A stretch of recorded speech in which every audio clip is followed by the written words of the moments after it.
പത്തനംതിട്ട തിരുവല്ലയിൽ 19-കാരിയെ തീ കൊളുത്തി കൊലപ്പെടുത്തിയ കേസിൽ പ്രതി കുറ്റക്കാരനെന്ന് കോടതി. അജിൻ റജി മാത്യുവിനുള്ള ശിക്ഷ വ്യാഴാഴ്ച വിധിക്കും. പ്രതിക്ക് പരമാവധി ശിക്ഷ നൽകണമെന്ന് കൊല്ലപ്പെട്ട കവിതയുടെ കുടുംബം ആവശ്യപ്പെട്ടു. കൊലപാതകം ഉൾപ്പെടെയുള്ള വകുപ്പുകളിലാണ് പ്രതിയെ കുറ്റക്കാരനാണെന്ന് കോടതി കണ്ടെത്തിയത്.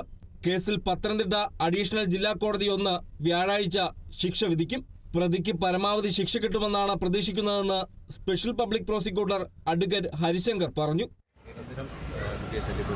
തുടർന്ന് 12/3/2019 രാവിലെ 9:15 മണിക്കൂർ വെച്ച് പെൺകുട്ടിയെ തടഞ്ഞെത്തി പിന്നീട് കുട്ടിയെ പെട്രോൾ ഒഴിച്ച് കത്തിക്കുകയായിരുന്നു. ഇന്ന് ആ എല്ലാ ഓഫീസും പ്രോസിക്യൂഷൻ പറഞ്ഞിരിക്കുന്ന എല്ലാ ഓഫീസും പരമാവധി ശിക്ഷ പരമാവധി ശിക്ഷ നൽകണമെന്ന് കവിതയുടെ അമ്മ ആവശ്യപ്പെട്ടു. പരമാവധി ശിക്ഷ തൂക്കുകയറ് കൊടുക്കണം ഞാൻ പറഞ്ഞത്. അതിന്റെ പ്രായം അനുസരിച്ചായിരിക്കും നമ്മളിപ്പോൾ എന്താ പറഞ്ഞാൽ ഈ നാട്ടിൽ ഇങ്ങനെയൊക്കെയാ. 2019 മാർച്ച് 12-നായിരുന്നു തിരുവല്ല നഗരത്തിൽ വെച്ച് കവീർ സ്വദേശിനിയായ കവിതയെ സഹപാഠിയായിരുന്ന അജിൻ റജി മാത്യു കുത്തിപ്പരിക്കേൽപ്പിച്ച ശേഷം തീ കൊളുത്തി കൊലപ്പെടുത്തിയത്. പെൺകുട്ടി പ്രണയബന്ധത്തിൽ നിന്ന് പിന്മാറിയതോടെ വഴിയിൽ തടഞ്ഞു നിർത്തി അജിൻ ആക്രമിക്കുകയായിരുന്നു. ഗുരുതരമായി പൊള്ളലേറ്റ കവിത എറണാകുളത്തെ സ്വകാര്യ ആശുപത്രിയിൽ ചികിത്സയിലിരിക്കെയാണ് മരിച്ചത്. Kerala vision news, Pathanamthitta.